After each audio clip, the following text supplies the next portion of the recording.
ఉద్యోగులు ప్రభుత్వానికి కళ్లు చెవుల్లాంటి వారు. కానీ తనకే చెవులు కళ్లలా పనిచేయాలన్నది జగన్ సిద్ధాంతం. అందుకే వాలంటీర్ల పేరుతో ఊరూరా సొంత సైన్యాన్ని నియమించుకున్నారు. జనం సొమ్మును గౌరవ వేతనంగా తీసుకుంటూ జగన్ సేవలో తరించే అరాచక ముఠాగా వారిని మార్చుకున్నారు. ప్రజల్ని పార్టీల వారీగా విభజించి పాలించేందుకు వాలంటీర్లను ఓ పనిముట్టుగా ఎంచుకున్నారు. ఊళ్ల మీదకు వదిలి వాళ్లు చేసే అకృత్యాలు అరాచకాలను కళ్లప్పగించి చూస్తున్నారు.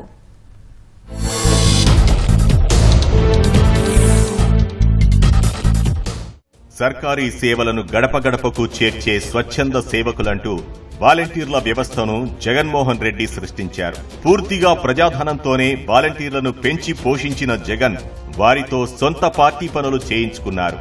వైకాపా చీకటి వ్యవహారాలన్నింటినీ వాలంటీర్ల చేతుల మీదుగానే జరిపించారు. వాలంటీర్లు ఎవరు, వారి విధులేమిటి అనే విషయాలపై జగన్ తీపి మాటలన్నీ చక్కెర పూత పూసిన విషగుళికల్లాంటివే. సేవా దృక్పథం కలిగిన యువతీ యువకులను వాలంటీర్లుగా నియమించామని, వారు పార్టీలకు అతీతంగా అత్యంత పారదర్శకంగా పనిచేస్తున్నారని సీఎం దరువేసుకున్నారు. కానీ వాలంటీర్లు వైకాపా కార్యకర్తలేనని, పార్టీ అవసరాల కోసమే నియమితులయ్యారంటూ జగన్ రాజకీయ కుట్రను ఆయన వందిమాగధులే బయటపెట్టారు. వైకాపాలో పనిచేసిన వారికి వాలంటీర్ల నియామకంలో అవకాశం కల్పించేలా చర్యలు చేపట్టామని, తమ ఘనకార్యం గురించి ఎంపీ విజయసాయిరెడ్డి 2019 ఆగస్టులోనే నిర్లజ్జగా ప్రకటించారు. మనం పార్టీకి పనిచేస్తా ఉన్నాం. మన యొక్క పార్టీని తిరిగి 2024లో మనం తిరిగి అధికారంలోకి రావాలి అన్నటువంటి విషయాన్ని దృష్టిలో పెట్టుకుని ఎవరైతే వాలంటీర్గా స్పాంటేనియస్ గా సేవ చేయాలని అనుకున్నారో వారందరూ కూడా, పార్టీ కార్యకర్తలందరూ కూడా తప్పకుండా అప్లై చేసేటట్టు మీరు చూసుకోండి అన్నటువంటి విషయాన్ని నేను విజ్ఞప్తి చేస్తా ఉన్నా. వాలంటీర్ పోస్టులు ఇచ్చింది వైకాపా కుటుంబాల వారికే కదా అని హోంమంత్రి తానేటి వనిత జంకు గొంకు లేకుండా ఒప్పుకున్నారు. నామినేటెడ్ పదవులు ఇచ్చాం, ఎవరికి ఇచ్చాం? మన కార్యకర్తలకు కాదా? వాలంటీర్ పదవులు ఇచ్చాం, ఎవరికి ఇచ్చాం? మన కార్యకర్తలలో ఉన్న పిల్లలకు కాదా? ఆర్భాటాల మంత్రి అంబటి రాంబాబు అయితే వాలంటీర్లు వైకాపా కోసం పనిచేస్తున్న కార్యకర్తలని ఉన్న నిజం కక్కేశారు. కాబట్టి వారితో అడ్డగోలు పనులన్నీ చేయించుకోగలిగారు. వాలంటీర్స్ పెత్తనం ఎక్కువైపోయింది, మా దగ్గరికి కూడా రావడం లేదు. ఎవరు వాలంటీర్లు? ఎవరు పెట్టారు? జగన్మోహన్ రెడ్డి గారి ఆదేశం మేరకు మేమేగా పెట్టింది. మా ఎమ్మెల్యేలుగా మేము ఎవరు చెబితే వాళ్లే వాలంటీర్లు. ఒక విధంగా చెప్పాలంటే వాలంటీర్స్ వైఎస్ఆర్ కాంగ్రెస్ పార్టీకి పనిచేస్తున్నటువంటి కార్యకర్తలు లాంటి వారు. ఎంప్లాయ్మెంట్ సర్వే పేరిట పట్టభద్రుల రాజకీయ ఆసక్తుల గురించి వాలంటీర్లు కూపీలాగారు. సిటిజన్ అవుట్ రీచ్ సర్వే అంటూ పాన్ కార్డుల వివరాలు ఆరా తీశారు. జగన్ చెప్పినట్లు నిజంగా సంక్షేమ పథకాల పంపిణీ కోసమే వాలంటీర్లుంటే ప్రజల వ్యక్తిగత సమాచారం వారికెందుకు?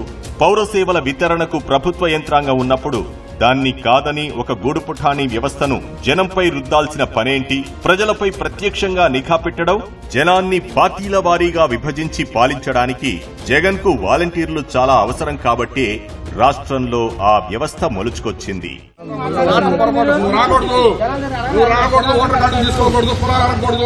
సంక్షేమ పథకాలకు అర్హులెవరో గుర్తించడం అనేది సర్కారీ సిబ్బంది నిష్పాక్షికంగా నిర్వర్తించాల్సిన గురుతర బాధ్యత. తన కోసం తన చేత నియమితులైన వాలంటీర్లకు దాన్ని కట్టబెట్టడం ద్వారా రాష్ట్రంలో చట్టబద్దమైన పాలనను జగన్ పెళ్లగించి పారేశారు.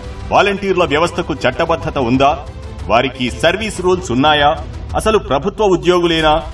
లబ్దిదారుల ఎంపికలో వారి జోక్యమేంటి అని సాక్షాత్తు రాష్ట్ర ఉన్నత న్యాయస్థానమే ప్రభుత్వంపై ప్రశ్నాస్త్రాలు సంధించింది.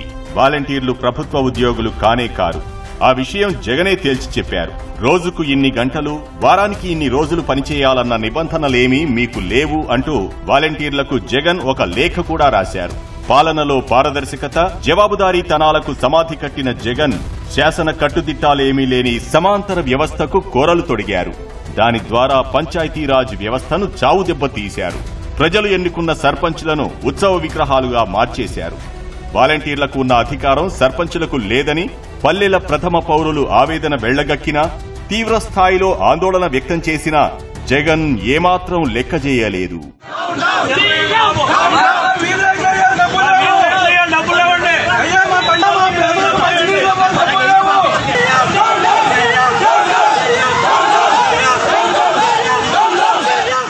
జగన్ దొంగ రాజకీయాలకు ఒక పనిముట్టుగా వాలంటీర్ల వ్యవస్థ బాగా ఉపయోగపడింది.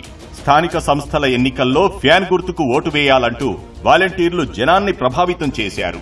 తిరుపతి ఉప ఎన్నికల్లోనైతే వైకాపా తరఫున ఇంటింటి ప్రచారమూ చేశారు. వైకాపా ప్రభుత్వం మళ్లీ రావాలనే లక్ష్యంతో పనిచేయాలంటూ మంత్రులు, ఎమ్మెల్యేలు సమావేశాలు పెట్టి మరీ వాలంటీర్లకు కర్తవ్యోపదేశాలు చేశారు. వాలంటీర్ ఆవిడ కూడా ఏ రాజకీయ పార్టీకి ఓటేయాలో, ఏ రాజకీయ పార్టీ మంచిదో చెప్పకూడదని ఎవడు చెప్పాడు? వాళ్ళు చంద్రబాబు వచ్చినాడు అనుకో, మొట్టమొదటి ఫైరింగ్ ఎవరి మీద అవుతుంది? ఎవరి మీదరా? ముందు తుపాకీ పేలింది ఎవరికి? వాలంటీర్ మీద పేలుతుంది తుపాకీ. ఆయన పేల్చడం ఎందుకు? మనమే ముందు పేల్చేస్తే సరి కదా. తుపాకీ మన దగ్గర ఉంది. నెల్లూరు జిల్లా సంఘంలోనైతే తెలుగుదేశం పార్టీ సానుభూతి పరుల ఓట్ల తొలగింపునకు వాలంటీర్లతో వైకాపా నేతలు రహస్యంగా భేటీ వేశారు. వాలంటీర్లను ఎన్నికల విధులకు దూరంగా ఉంచమని ఎన్నికల సంఘం ఆదేశించింది. కానీ ఆ ఉత్తర్వులకు దిక్కుమొక్కు లేకుండా పోయింది. రాష్ట్ర వ్యాప్తంగా ఓటర్ల జాబితాల్లో విచ్చలవిడిగా చోటు చేసుకున్న మార్పు చేర్పుల్లో కొందరు వాలంటీర్లే కీలక పాత్ర పోషించారు. తర్వాత వాలంటీర్ల హవా ఎక్కడా తగ్గలేదు. ఓటర్ల జాబితా ప్రత్యేక సమగ్ర సవరణ సందర్భంగా బూత్ స్థాయి అధికారులతో కలిసి ఇంటింటి తనిఖీల్లోనూ వాలంటీర్లు భాగస్వాములయ్యారు. ప్రజాస్వామ్యాన్ని అలా పాతాళానికి తొక్కేసింది చాలక వైకాపా కార్యక్రమాలన్నింటినీ వాలంటీర్లే ముందుండి నడిపించారు.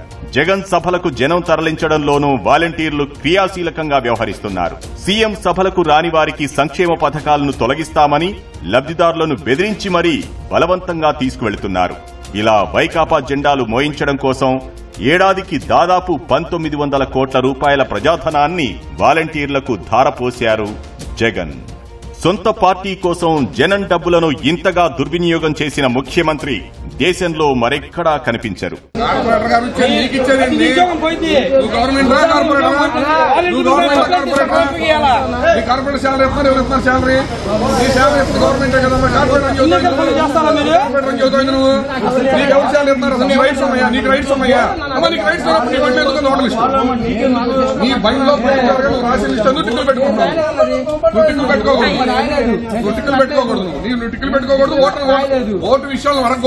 తనకు మించిన నిజాయితీపరుడు ఇంకెవరూ లేరన్నట్టు జగన్ ఆత్మస్తుతి చేసుకుంటూ ఉంటారు.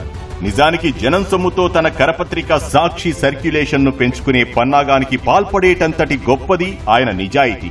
దినపత్రిక కొనుగోలు కోసమంటూ గ్రామం, వార్డు వాలంటీర్లు ఒక్కొక్కరికి నెలకు 200 రూపాయల చొప్పున కేటాయిస్తూ జగన్ సర్కార్ ఉత్తర్వులిచ్చింది. 2.5 లక్షల మందికి పైబడిన వాలంటీర్లతో పాటు 1,45,000 మంది గ్రామ, వార్డు, సచివాలయ ఉద్యోగులకు ఇలాగే సొమ్ము మంజూరు చేసింది. సాక్షిని కొనాలని సర్కారీ ఆదేశాల్లో నేరుగా చెప్పకపోయినా ఆయా జీవోల్లోని షరతులు తనదాకా ఊదని పత్రికలపై జగన్ కడుపు మంటను గమనిస్తే అయ్యవారి ఆంతర్యం ఎవరికైనా ఇట్టే బోధపడుతుంది. ఏడాదికి 80 కోట్ల రూపాయల వరకు జనం సొమ్మును వెదజల్లి వాలంటీర్లు, సచివాలయ ఉద్యోగులతో తన సొంత పత్రిక సాక్షిని కొనిపించడమే నీతిమాలిన జగన్ ఉద్దేశమన్నది బహిరంగ రహస్యమే. ప్రజాధనానికి ప్రభుత్వం ధర్మకర్తగా మెలుగుతూ దాన్ని సద్వినియోగపరచాలి. అందుకు విరుద్ధంగా స్వీయ ప్రచారం కోసం సర్కారీ ఖజానాకు జగన్ చిల్లు పెట్టారు.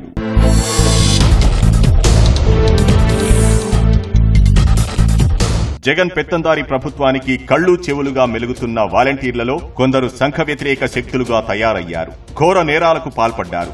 ఆడపిల్లలపై అత్యాచారాల నుంచి అసహాయులపై అరాచక దాడుల వరకు, నాటు తుపాకుల తయారీ మొదలు హత్యల దాకా కొంతమంది వాలంటీర్లు చేయని ఆకృత్యాలంటూ లేవు. పింఛన్ సొమ్ములను, పంట పరిహారాలను దిగమింగిన వాలంటీర్ల బాగోతాలు వెలుగు చూశాయి. తల్లుబాడు మండలం లక్ష్మక్కపల్లి గ్రామానికి చెందినటువంటి ఇళ్ల యేషవ్ అనే ఒక వ్యక్తి, ఆయనది ఒక భూమిని అక్రమంగా, అన్యాయంగా వాలంటరీ ఒక అమ్మాయి ఒక పద్ధతి ప్రకారం, ప్లాన్ ప్రకారము ఆయన భూమిని కాజేసినటువంటి సమాచారం మాకు చెప్పినాడు రోజనే వాలంటరీ. దాన్ని మేము విచారించి సమాచార హక్కు చట్టం ద్వారా మొత్తం తీసుకొని చూడగా N1 గానీ 1A గానీ అడంగల్ గానీ మొత్తం రికార్డ్ అంతా పేరు మీద లీగల్ గా అంతా కరెక్ట్ గా ఉంది. మా నాన్నగారి వయసు 61 సంవత్సరాలు, మా అమ్మగారి వయసు 55 సంవత్సరాలు. వాలంటరీ అనేమో ఒకసారి మీతో రండి మాట్లాడాలి, నా పెన్షన్ తీసుకున్నారు కదా, పెన్షన్ మళ్ళీ సంతకాలు పెట్టాలని ఇద్దరిని పిలిచారండి.